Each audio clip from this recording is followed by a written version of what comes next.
nakasagot na to may plus point sa akin. What is 2 times 2? Ma'am ako, ma'am. Wala bang gustong sumagot? Ma'am, alam ko po yung sagot. 2 times 2.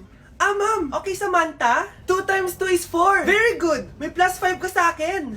Ang daya naman, kanina pa ako nagtataas ng kamay. Ma'am, pwede pa po ba ako mag-take ng quiz? Absent kasi ako kahapon eh. Ay, hindi na! Absent pa more! Tatamad-tamad ka kasi mag-aral! Nagkasakit po kasi ako, ma'am. Oh, anong gagawin ko?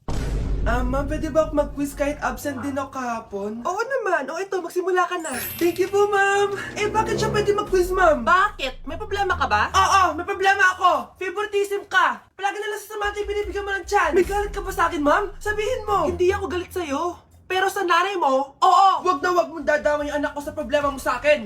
Nay, anong meron? Yang nanay mo, pabida. Dapat ako yung top 1 ng high school kami. Alam naman natin dalawa na deserve ko talaga maging top 1. Hindi kagaya mo, binabayaran yung school para tumaas ang grade.